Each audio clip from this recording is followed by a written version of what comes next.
So before I found Saint, I had pretty much written off foundation in general. I mean, I was doing my eyebrows, I was wearing mascara, putting on maybe a little bit of bronzer, and I was wearing it incorrectly, and that was it. This is what I had been using, just liquid, and it wasn't doing anything for my skin. It was sitting in my wrinkles. It was making me look dull. I definitely couldn't wear powder because powder would make my dry skin stand out. Again, it was aging looking. It made me look dull, didn't make me look shiny and vibrant and youthful. That's what's so incredible about creams. So the creams aren't cakey. They make us look dewy. They don't settle into our fine lines, and they just add an incredible youthful appearance. Okay, so we're gonna get a little up close and personal. I will post a before and after at the end. This is my compact. This is 3D foundation. This is by Saint. These are all separate tins. That's what makes this completely customizable because you build your palette based on your colors. But first, get color match. You can get color matched right down here at this link. It's free. I'll suggest all your colors for you, and then you only buy what you want to buy, but you buy the colors that are best for you and your skin tone, your needs, all right? So first we're gonna start with our highlights. This one's almost gone. This is what I use to brighten and conceal. This is the one that I use for the rest of my face to cover my redness. Now we apply the contour. This is a really important part because this is going to help add the dimension back in that we wash out when we put our foundation on our face, right? So it makes our bone structure stand out and just helps bring the attention to the center of our face. So I contour there. My cheekbones, you can add more if you want. You can add just a little if you want. I'm gonna contour up and down the sides of my nose like this.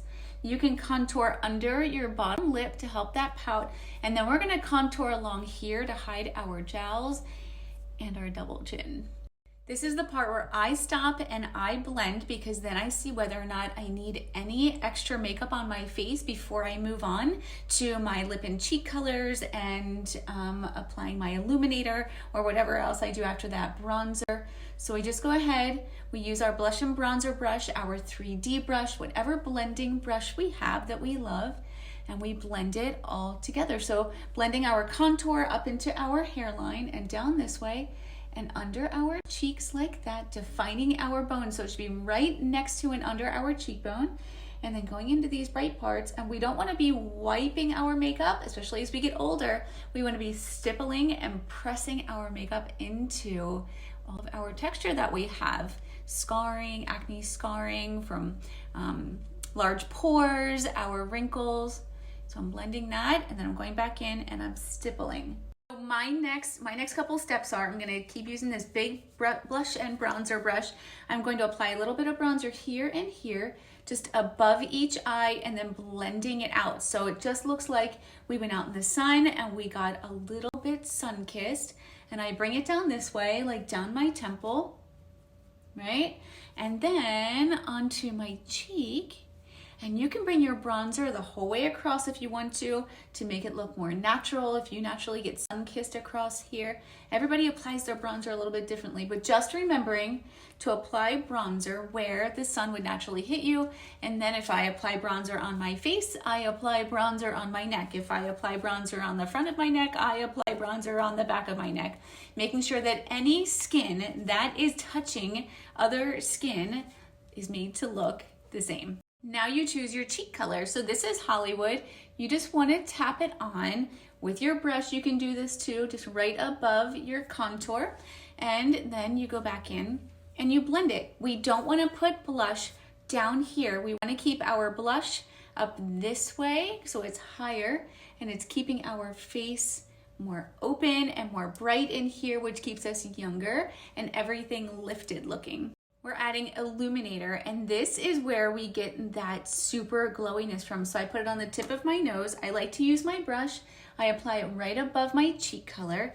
And this color, Georgia, is powder, and it goes right along with Hollywood because Hollywood actually has like gold flecks in it, and Georgia is gold and flecky. So I just kind of put a little bit here and a little bit there, and you can use a little bit right here under your brows. I actually use this as part of my eyeshadow color too, and on the inner corners of my eyes. Anywhere where you have illuminator, it's going to attract light and just make you glow.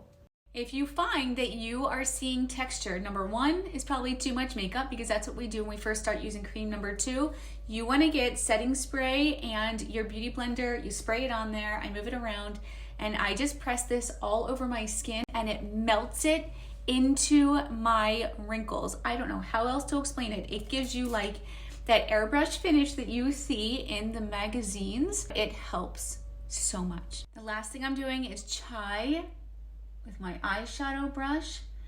I only really ever do this one color, but I also put Georgia on there, right? So it winds up being like 2 colors, and it just is enough definition. So we're basically contouring our eyes by adding the dark and having the brighter brow bone, right? And then I'm gonna flip my brush over.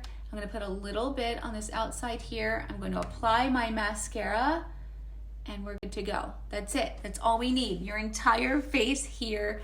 Let me know if you have any questions.